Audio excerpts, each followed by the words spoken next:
وڵا دەڵم پابەن بن بە قسە بەغا بکەن باشە بە قازان زمانە زەرەدمانە هەتا دوورکەوینەوە لە بەغدا خراپە بۆ ئێمە بۆ کورد خراپە بە قسەی ئەولا نەکەن دراوسێکانمان ئەوەیە ئێمە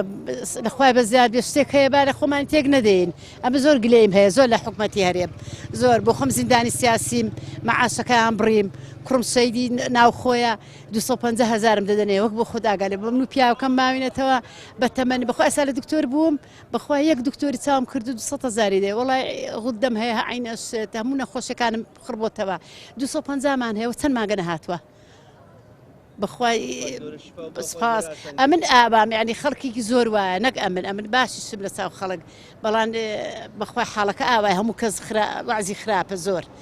هەیە خوا پێداوە هەیە دەوڵەمەندە بەس فەقیر زۆرترە مەداواکەن حکومەتی هەرێم پابەند بێ کاکە گیان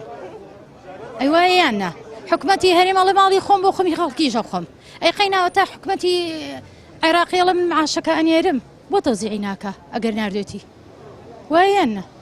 ئەبێ تەوزیعیکە ئەیە میلەتە ئەوان خۆیان تێرن میلەت فەقیرە کوڕی من وایە نە ئەبێ ئاگان لە میلەت بێت دنیا بۆ کەس نامێنێتە سەر تێگەی ئەم دەورە هەروە نابێت دەوری سەدام حوسێن نەما ئێمە دەورمان زۆر دیوە ژیان ئەوە ناهێنە کە ئەوان ئاوا لەو میلەتە بکەن بێڕوتێنەوە عەزابیان بن بەڕاستی هەمووی حەربی نەفسیە من خۆم نەفسی خۆم نا بەس بە چەنەها ماڵەزانم کە شەوی نییە کە کرێت چییە کە ڕۆژانە ئەوی پەیایی نەکانیە بیخوا کوڕی من ئەوەجا پەیامی چی ئەوەنە قسەمان کرد ڕۆحمان دەرچوو ئەخە چی بڵێم یعنی حکومەت بە هیچ شتێک ملتەزیم نابێ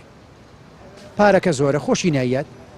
چاوبەسی لە میلەتەکە حکومەتی عێراقیش لە کاکە جێبەجێکە با من پارە بەمێ نییە والله هیچ تا ئێوارە من بقیرەنم و فێقێنم قیمەتی نییە گۆرێک بە کەس ناگرێت چەند ساڵە ئەوە 32 ساڵە ئەم وڵاتە بە هەوانتە بە خۆڕایی کاول بوو بێ ساحەبە کەس بە کەسە ینی تۆ ئەگەر حکومەت چۆن وابێ دەسەڵات ئاوا بێ نەیش قانونێکە دێ نەی جاسایەکە دێ ڕوو لە کوێیەکە یاری حکومەت نییە وجودی نییە دەسەڵاتە ئەمە حکومەت یعنی یاسا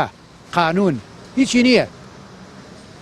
ئەرە وەڵا ئەو خەڵکە فەقیرە ئەو خەڵکە چاوی وا لە دەستی ئەوانەوە ئەوان ئەگەر ئاوا بکەنان یا ئەو خەڵکە فەوتێکە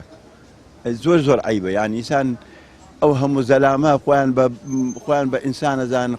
ئەو خەڵکی شامی خۆی بە ئینسان ئەزانێ ئەی بۆچی ئەو خەڵکە بۆ ئەوان هەیان بێ بۆ خەڵک نەیبێ وڵات داواکاریمەوەیە کە حکومەتی هەرێمیش پابەند بێ بە و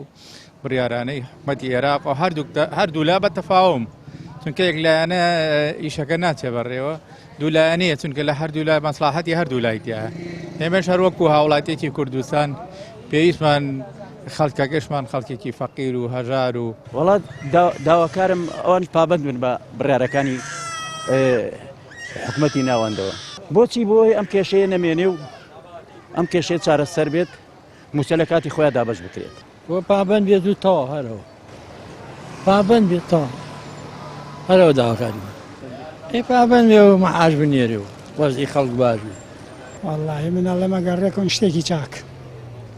هیچ داواکاریەکمان نییە بەس ڕێکەون تۆ خەڵک چییە خەڵک ئێوە بژی هیچ شتێکی نایە بە ژیانوی